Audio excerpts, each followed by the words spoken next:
Ya, terima kasih Anda masih bersama kami di iNews Pagi pemirsa. Sebuah bus syarat penumpang yang terjun ke sungai di Spanyol dan mengakibatkan 2 penumpangnya meninggal.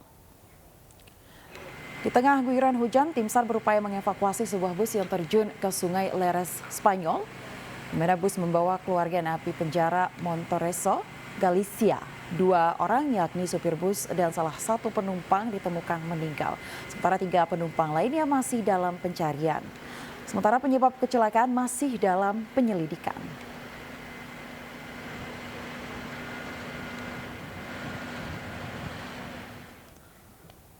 Pemirsa, rumah sakit di Beijing, Cina dilaporkan berada di bawah tekanan akibat lonjakan jumlah pasien lanjut usia yang terinfeksi COVID-19. Sementara di kota-kota lain, pihak rumah sakit menambah kapasitas tempat tidur bagi pasien COVID lansia.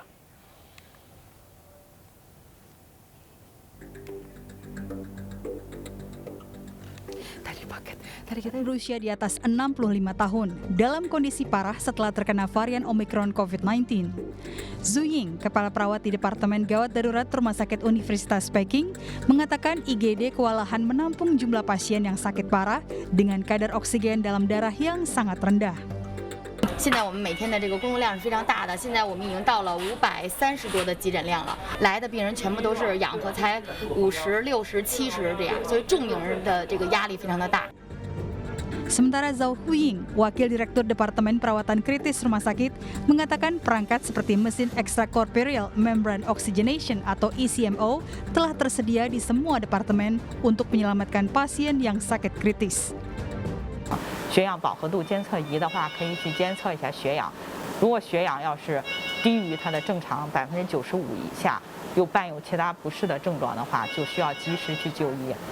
咱们对于老年人来说，主要是及早的发现这些预警情况，如果发现了有问题，要及时就医。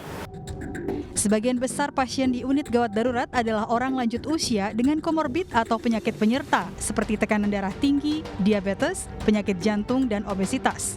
Beberapa dari mereka juga belum menerima vaksinasi COVID-19.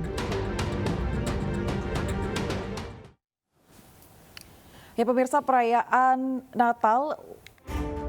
Sementara otoritas kesehatan di seluruh Cina bersiap untuk memastikan layanan medis dan obat-obatan bagi orang-orang di tengah gelombang infeksi COVID yang melonjak. Di Provinsi Tengah Henan, Rumah Sakit Rakyat Provinsi itu telah mengubah pusat medis kesehatan masyarakat menjadi pusat penyelamatan pasien COVID lanjut usia. Rumah sakit telah menyiapkan lebih dari 200 tempat tidur untuk pasien berusia di atas 65 tahun yang juga menggunakan ICU COVID-19 untuk manula. Di Kota Xi'an, otoritas kesehatan setempat telah mengirimkan kendaraan layanan medis ke komunitas perumahan dalam upaya untuk memfasilitasi diagnosis dan resep orang untuk pasien COVID-19. Sebuah aplikasi yang menunjukkan lokasi, alur, dan jam buka klinik demam telah dirilis di Kota Kunshan, Provinsi Jiangsu, Cina Timur, untuk memandu pasien mengatur kunjungan medis mereka. Sedangkan Provinsi Guangdong dan Fujian juga telah meningkatkan upaya untuk memberikan pengobatan gratis atau menjual obat secara eceran agar menjamin kecukupan obat bagi mereka yang terinfeksi.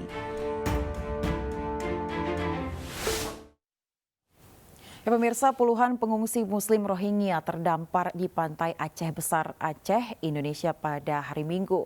Kapal yang mereka tumpangi terapung-apung di laut selama berminggu-minggu.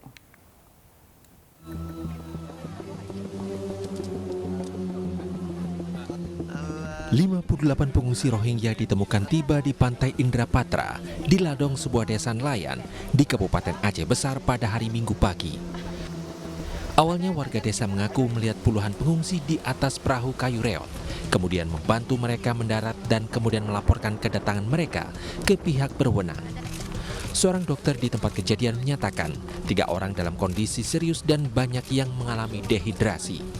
Kebanyakan dari mereka mungkin dehidrasi ya, dan makanya kondisinya lemas, ada beberapa yang sakit perut. Kalau secara umum lebih ke dehidrasi kondisinya. Perserikatan Bangsa-Bangsa pada Jumat lalu mendesak negara-negara di Asia Selatan untuk menyelamatkan 190 orang yang diyakini sebagai pengungsi Rohingya di atas kapal kecil yang telah terapung selama beberapa minggu di Laut Andaman. Kepala Polisi Aceh Besar menyatakan tidak jelas dari mana kelompok itu melakukan perjalanan dan apakah mereka bagian dari kelompok 190 pengungsi Rohingya yang terapung-apung di Laut Andaman. Namun salah satu pengungsi pria menyatakan mereka telah berada di laut selama lebih dari 1 bulan dan bermaksud untuk ke Malaysia untuk mencari kehidupan yang lebih baik. We are refugee, we are Rohingya refugee. We live in Bangladesh. We came here from Bangladesh. You just come from Bangladesh? Yeah, you wanna go to Malaysia?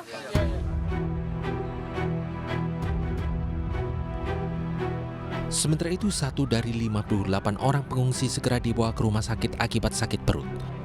Meski sempat diberikan obat, namun penyakitnya tidak reda. Ke-58 pengungsi Rohingya yang tiba di Pantai Ladong, Kabupaten Aceh Besar, semuanya laki-laki. Saat ini pemerintah Aceh sedang berupaya untuk menempatkan para pengungsi. Namun untuk sementara mereka akan dibawa ke gedung dinas sosial yang berada di dekat lokasi pendaratan. Hingga saat ini proses evakuasi pengungsi Rohingya masih berlangsung. Sementara itu beredar kabar bahwa masih ada kapal pengungsi Rohingya lainnya yang masih terombang-ambing di tengah laut. Namun Sekda Aceh Besar belum bisa memastikan informasi tersebut. Meskipun Indonesia bukan penanda tangan Konvensi Pengungsi PBB tahun 1951, Badan Pengungsi PBB UNHCR menyatakan bahwa Peraturan Presiden tahun 2016 memberikan kerangka hukum nasional yang mengatur perlakuan terhadap pengungsi di atas kapal yang mengalami kesulitan di dekat Indonesia untuk membantu mereka turun ke daratan. Sekitar 1 juta Muslim Rohingya melarikan diri dari Myanmar menuju Bangladesh sejak Agustus 2017 ketika militer Myanmar melancarkan operasi pembersihan kelompok pemberontak. Dari Kabupaten Aceh Besar, Taufan Mustafa, iNews melaporkan. Pemirsa, puluhan tentara Ukraina beserta keluarga dan sejumlah warga pada hari Minggu merayakan Natal di sebuah gereja di timur laut kota Kharkiv. Organisasi Pramuka Ukraina Plus menyerahkan cahaya perdamaian Bethlehem kepada personel militer. Setelah kebaktian di gereja Ioan Bogoslov, para prajurit membawa api ke posisi mereka di garis depan. Api yang melambangkan kedamaian dinyalakan di tempat kelahiran Yesus Kristus dan dibawa berkeliling ke berbagai negara setiap tahun menjelang Natal. Sebelum tiba di Kharkiv, Presiden Volodymyr Zelensky telah menerima lampu ikonik tersebut di Kiev. Tradisi melewati cahaya perdamaian Bethlehem dimulai di Austria pada tahun 1987. Святкується в родині, але так сталося, що основна родина зараз це наше військо. І все ж таки в непростий час вдається привітати свою родину, своїх рідних. Тому цей вогонь ми пронесемо до бойових позицій, до своїх товаришів, до своїх воїнів. Я син свого з давньою історією українського народу. Це наша традиція. Ми християни, і Різдво, коли б воно не святкувалося, в яку б дату, це завжди свято для наших родин, для нашого народу. Ya, sementara itu pemirsa, umat Kristen Ortodoks Ukraina yang biasanya merayakan Natal pada 7 Januari seperti warga Rusia, tahun ini merayakan pada 25 Desember.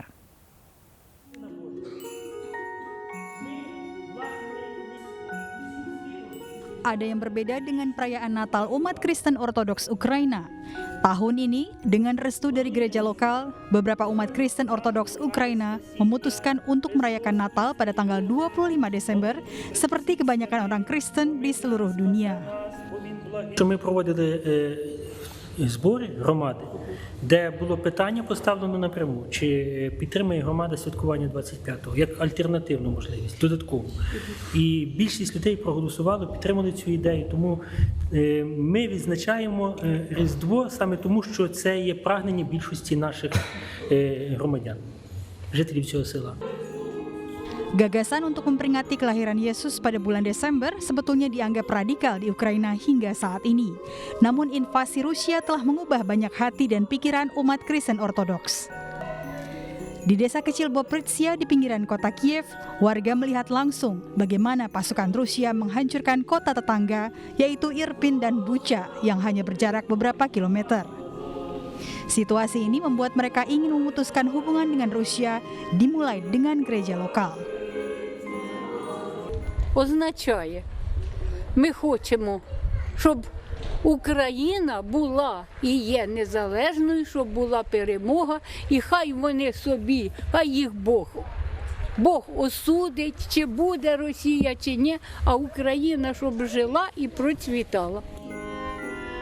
Pilihan tanggal memiliki nuansa politik dan agama yang jelas di negara dengan gereja-gereja ortodoks saingan. Ditambah lagi dengan sedikit revisi ritual yang kini membawa makna yang kuat dalam perang budaya seiring dengan perang militer. Beberapa warga melihatnya sebagai perubahan simbolis, namun Roman Ivanenko melihatnya lebih dari itu. It's a real threat. Everything what they do. If they do something what they call culture, or if they do something what they call religion or church, or if they do something what they call language, all these things are weapon in their arms. Ivanenko menambahkan, Bobritsia tidak akan muncul lagi di peta gereja Ortodoks Rusia. Warga Kristen Ortodoks Ukraina juga tidak akan merayakan Natal pada hari yang sama dengan Moskow, yaitu pada 7 Januari.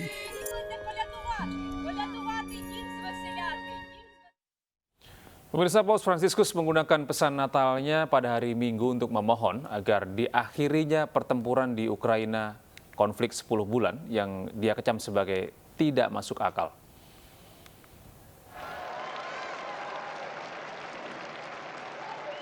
Pada hari Minggu siang waktu setempat, pemimpin tertinggi Gereja Katolik Roma, Paus Fransiskus, menyampaikan pidato tradisional Urbi et Orbi, bahasa Latin yang artinya ke kota dan dunia.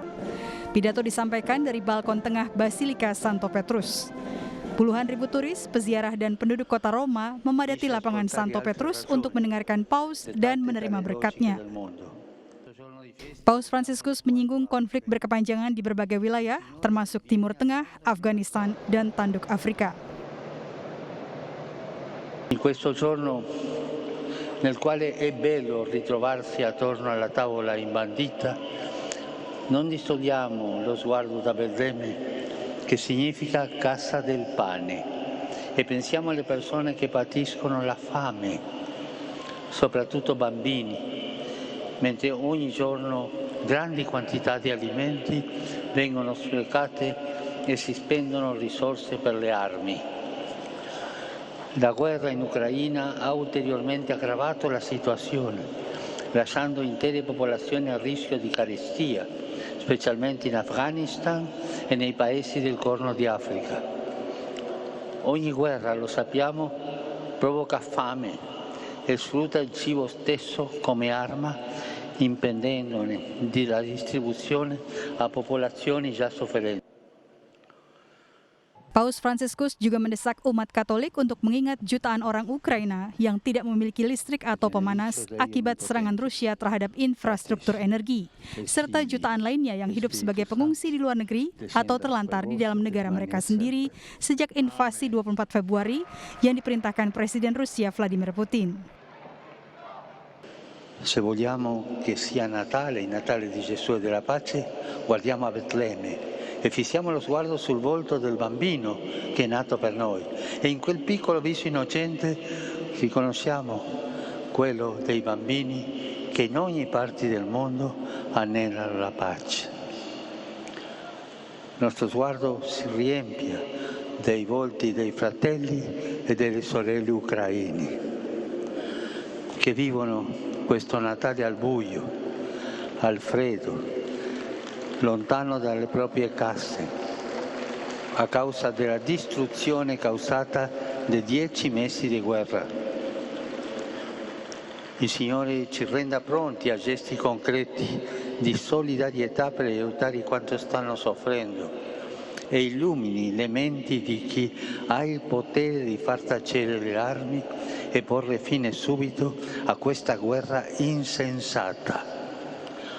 Purtroppo si preferisce ascoltare altre ragioni, dettate dalle logiche del mondo. Paus Fransiskus berdoa agar Tuhan menerangi pikiran mereka yang memiliki kekuatan untuk membungkam gemuruh senjata dan segera mengakhiri perang yang menurutnya tidak masuk akal itu.